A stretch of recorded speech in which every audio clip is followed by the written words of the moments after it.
how in the world are there 7 of these? I can probably pinpoint Hobo as the first beat 'em up game that I ever played. Gross out humor never really aged past the mid-2000s, and in the decades of 2020, several attacks in these games have a non-zero chance of being mistaken as someone's fetish. Something I really don't want to think about. Starting out simple, a cop disturbs a sleeping hobo and hunters perish. 2 buttons for attack and arrow keys to move. You can tell a PC game is kinda old when they actually ask you to use arrow keys. The hobo takes care of the cop, and then 2 garbage men decide to fight him. This fight, and every time he has ever been woken up, are the only times when the hobo isn't the aggressor. In the rest of the games, your guy here is the main villain, and quite literally everyone else is a victim. You get your first combo move, spitting, a low range, very short stun. This is likely the main thing people remember from this game. The hobo has an ungodly supply of bodily fluids. This guy saw that the garbage truck belonged to the city, so he decided that he has beef with the city itself. He beats up some teenagers for a snot move, which is the exact same as the spit. He beats up a mother and child for the ability to burp, takes on some football players for the ability to fart, fights a group of poorly aged racial stereotypes for the vomit move, and knocks out a random lady for the poop move. All of them are stuns. Burp and fart have low startup frames, so they come out faster, but vomit and shit stun for longer and has longer range. Burps combo into vomit and farts combo into shit. With this moveset, the hobo destroys a garbage truck and the cops eventually get him. Okay, so I should say this now. Some parts of this game hasn't aged that well. Of course, this involves a lot of homeless stereotypes, like them just attacking random people out of nowhere for no reason whatsoever. Most of them in real life don't do that and are just people in terrible situations. I know this game shouldn't be taken that seriously. This man just destroyed a truck with his vomit and poop. But considering the rest of the series, this is actually the most grounded game here, and I can't really say anything serious past this point. In jail, it turns out that the hobo's excess amount of bodily fluids isn't just a thing he does in a fight. He just seems to be constantly like this. His roommate is pissed by this and dies. Hobo decides to destroy the entire prison. He gets 3 new moves. A pissing move that requires the button combo of ASS. This is kind of a thematic mismatch. Pissing on people is a bit different here. Instead of just stunning them with disgust, you just make them trip. There is the vomit beam and the poop beam. My god. That is 400 pounds of vomit and shit coming out of a 300-pound man. Both are multi-hit stun moves that has unlimited range. The poop beam outranges the pistol. The first game only had bottles and trash cans, but now firearms are here. Beat up a man that has a pistol and then you can use it for a bit.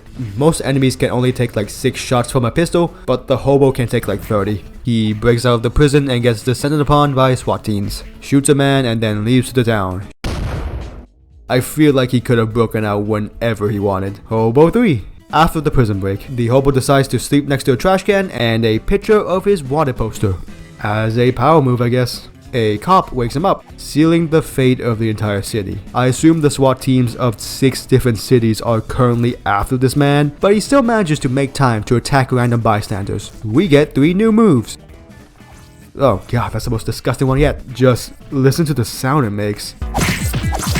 Similar to the piss move, it just knocks people down, but it's faster and it has a longer range. It doesn't seem to be just the fluids inside him. His entire body is the living concept of disgust. This man also just has a tongue. It's slightly less uncomfortable. Some people might actually like this. The third move is really tame in comparison. It's just a belly jut forward.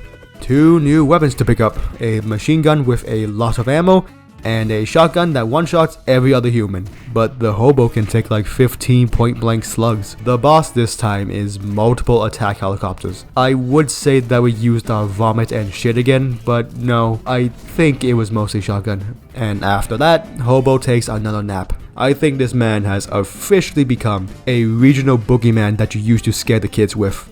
Okay, so like quick theory. This hobo is stupidly strong, and the stuff his body is able to do and is going to be able to do defies the laws of science, ethics, and hygiene. These games from here on out will only make the hobo fight stronger things, and he will win those fights. This could just be because of power creep, an ever-present escalation of the stakes that is bound to happen in any form of media that has continuous combat. But it may also be because we are witnessing an ascension of a god of filth. This man's powers are coming from somewhere, and it is the sky. Every time the Hobo gets a new move, he is hit with a glowing sky beam, and suddenly he is able to vomit 3 times his body mass in a fight. He is actively ascending here. This man is either the concept of filth that has taken on a human form, or the concept of filth has decided to make him their living avatar. Either way, everyone else loses. Okay, so this game doesn't really have a story besides Hobo fights everyone. I'm just trying to make something of it. Hobo 4. He goes back to sleep under a tree before a soldier wakes him up, sealing the fate of the nation. The army has been called in. This means jeeps, vans, and lots of helicopters. We get 2 new moves this game. I might do the Hobo's vomit move in real life. Why is this in particular just so disgusting? This man is an actual monster. The other move is just him blowing out in both ends. Honestly, I expected him to get this sooner. Now that I think about it, what exactly did the Hobo eat for his stomach to just produce this much bile? Only at Taco Bell. 2 new weapons, a grenade belt and a rocket launcher. Each explosive is powerful enough to one-shot every human, jeep, and van in an AoE, but somehow, the Hobo can take like 10 grenades and just shrug it off like he's fine. This man's strength is growing at a logarithmic scale. When godhood is fully achieved, he will take on hell in the 6th game and heaven in the last one. The boss is a tank which Hobo beats with mostly just his fists. Then he gets abducted by aliens who manage to save the planet by complete accident. Hobo 5. Mid-abduction beam, the Hobo decides to nap. His moveset is special enough that aliens have decided to suck them up via tube. Even with his powers taken, metal is basically cardboard to this man. There are no new moves this time. The game just has the Hobo regaining all of them.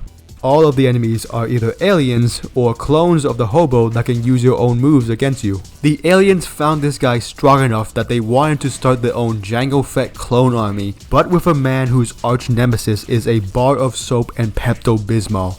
Wait, nope, the perfect rival to this guy already exists. Mr. Clean, Mr. Clean. The boss here is an alien with a control panel. We axe him, leaving Hobo alone on their ship. He has no idea how to control the ship, so he instantly gives up and goes to sleep. The oxygen runs out on the ship and the Hobo dies, saving whatever planet this ship was headed towards. Of course, godhood still awaits. He arrives in hell taking a nap. I don't think he even noticed that he died. A devil wakes him up, not realizing how much the Hobo outranks him. Everybody will regret this. As you can guess, hell is mostly full of devils. All of them can breathe fire, and the ones with yellow eyes can spit some fire. Regular civilians that keep to themselves are still a thing. I swear, we met some of these guys in the earlier games. Helicopters aren't a thing down here, but we do have these giant bugs that just poop out devils. The only weapon we have is the whip, which can run out of ammo. Fire burps. It doesn't stun, but it deals a lot more damage and knocks back. Ignited farts. Exact same as a fire burp. The piss beam. It's slightly different than the vomit and poop beam by the fact that it makes the enemy slip at the end of the combo. Hellfire fart. Close range, slightly delayed attack that deals enough damage to one-shot most enemies. Actually quite useful. Flame spit chunks. Also one-shots with a slightly longer range and a slightly longer delay. You kinda have to gauge the distance with this one. The boss here is Satan. I didn't actually realize this was supposed to be Satan. He only looks like 2 ranks higher than the other devils. Satan is immune to stuns, just shrugs off being literally shat on. He attacks fast, has infinite summons, and not a lot of downtime. It's quite risky to try and kite him. There is no healing whatsoever in any of these games. I mean, it's not like the Hobo can really eat anything and just keep it in his body. Call me a coward, but when fighting Satan, I just ran to each side of the arena and just hit them with one of the beams, back and forth for like 10 minutes. After Satan explodes, Hobo gets wings and a halo and is brought up to the skies to continue what Lucifer couldn't finish. What I assume is a Mormon wakes him up, tells him that heaven still discriminates, and gets what he deserves.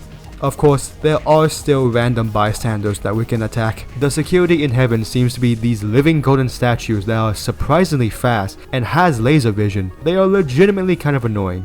The captain of the guards is what I assume is an archangel that has a plastic looking sword and can teleport behind you. The sword is also the only weapon in this game. You fly to a different zip code with every swing. Heaven's attack helicopter seems to be these thunderclouds, which the statues and archangels just spawn out of. We get 3 new moves. Laser eyes, which is just a super long range version of the eye pop, Halo Throw, I forgot this exists, and Blowing Out 5 Ways. Really disgusting and slightly fancy, but it is essentially the same as the Both Ends move. Hobo fights his way through heaven until he reaches capital G God himself. He summons a statue, punches, lightnings, and then appears as a head. You can win this fight, but you can't actually beat God. He grabs you at the end and tells you that the hobo lifestyle is exactly what heaven is all about. Everyone there lives like a hobo in complete luxury, except for the Mormons, I guess. But the final scene implies that this was forced upon him somehow, and then cuts to credits. Okay, that's mostly it now. You know, I barely talked about the actual game mechanics. Okay, so the combos are simple, and once you get a lot of them, they can really be easy to like mix up, and the bosses in the later games are like huge damage sponges and can get rather tedious. The poop and vomit beams were introduced in the second game, and they were easily the best moves, but in some cases the highest DPS you can get can be done with just punching. You know what, it's the Hobo games. The creator clearly didn't take it that seriously in this setting, and the entire game's message could legitimately be that people should take more naps more often and don't wake them up when they're napping. I don't know, I'm going to take a nap. Okay, wow, this is far more than I expected. Thank you for that. Current plans are to do videos about Flash games until I literally run out of nostalgia. Feel free to shout any requests. The Feudalism trilogy got requested enough that I got moved up the list. It should come out 2 videos from now.